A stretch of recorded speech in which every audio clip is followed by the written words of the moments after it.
করতে কি লেগে গেছে, সময় লেগে গেছে, কিন্তু অজুটা তাড়াহুড়া করা যাবে। অজুর আগে ইস্তেঞ্জা করি আমরা, তাই না? ওয়াশরুমে যাই না আমরা? ওয়াশরুমে গেলে এখন থেকে মাটি নিয়ে যাবো, মাটি শুনিয়ে যাবো। কি নিয়ে যাবো? মাটি বা টিস্যু নিয়ে যাবো। এগুলোতে আগে মুছবো, তারপর পানি খরচ করবো। বুঝে আসছে? ওয়াশরুম যদি শুদ্ধ না হয়, অজু শুদ্ধ হবে না, অজু করে লাভ হবে না। আর অজু না হলে কোরআন ধরা যাবে না। কোরআন যদি অজু ছাড়া ধরেন, তাহলে এলেম শিখা হবে, ভিতরে জ্ঞান ঢুকবে না, কোরআন ঢুকবে না। আমার কথা কি বুঝতে পেরেছেন? তাহলে আমাদেরকে আগে ইস্তেঞ্জা ঠিক করতে হবে। কি ঠিক করতে হবে? ইস্তেঞ্জা পর্যন্ত 1 নম্বর 2 নম্বর ইস্তেঞ্জা ঠিক করতে হবে। ইস্তেঞ্জা ঠিক হওয়ার পরে আমাদেরকে অজু ঠিক করতে হবে। অজু ঠিক হতে হবে। অজু কিভাবে? অজু করার তরিকা আমরা পড়েছি না? হুবাহু ওভাবেই আমাদেরকে মানতে হবে, অ্যাপ্লাই করতে হবে। বুঝা আসছে? স্থির ভাবে অজু করে কোরআনটা যখন আমরা শুরু করব, তখন কোরআনটা আগে আমরা মুখে নেব। কোরআনটা আমরা আগে কি করবো?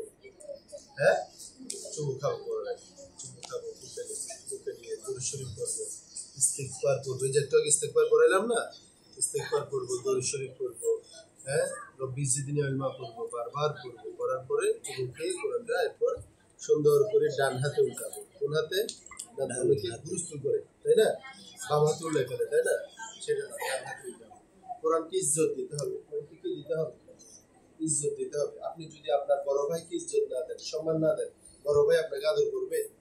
আব্বু আব্বুকে সাথে যদি আপনি বেয়াদবি করেন, আব্বু আব্বু আপনাদেরকে সুন্দর আচরণ করবে? এই কোরআনকে যদি ইজ্জত না দেন, কোরআন ভিতরে ঢুকবে না, কলবে ঢুকবে না। বুঝে আসছে? এর জন্য কোরআনকে কি করতে হবে? ইজ্জত দিতে হবে। বুঝে আসছে? সম্মান দিতে হবে। তারপর কোরআন আপনাদের মধ্যে ঢুকবে, আর এই কোরআনের উসিলে আপনারা দামি হয়ে যাবেন ইনশাআল্লাহ। ইনশাআল্লাহ।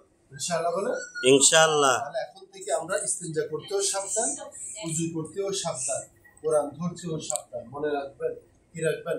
মনে রাখবেন। বলেন, কি রাখবেন? মনে রাখবো। মনে রাখবেন যে কোরআন খুলে কথা বলা যাবে না। কোরআন খুলে কথা বলা, কোরআনকে খুলে, কোরআনকে প্রাধান্য না দিয়ে কারোর সাথে কথা বলা, ডিস্টার্ব করা যাবে না। আপনি যদি পড়তে পড়তে ক্লান্ত হয়ে যান, আর পড়তে মন চায় না, কোরআনটা বন্ধ করে হুজুর থেকে হুজুর ছুটি নেন, ইস্তেঞ্জার ছুটি নেন, নিয়ে আপনি বাইরে গিয়ে একটু হেঁটে, একটু উজু করে, একটু মুখে পানি দিয়ে আবার বসেন। অথবা আপনি বসে পড়েন, দাঁড়িয়ে পড়েন, হেঁটে পড়েন, কিন্তু কোরআন খুলে দেখে আপনি ঘুমাবেন, আপনি কথা বলবেন, কারোর সাথে ডিস্টার্ব করবেন, খেলবেন, এটা করা যাবে। কথা বলে এটা করা মনে থাকবে তো ইনশাআল্লাহ। আল্লাহ পাক আমাদের জন্য সবকিছু সহজ করে দেবে। আমিন বলেন। আমিন বলতে কষ্ট হয়। আচ্ছা, এবং এই কোরআন যেন আমরা শিখে কোরআন অনুযায়ী নিজে চলতে পারি, কোরআনের এই আইন, এই বাণী তামাম বিশ্বে যেন আমরা পৌঁছে দিতে পারি, সেই তৌফিক দান করুন। বলেন আমিন।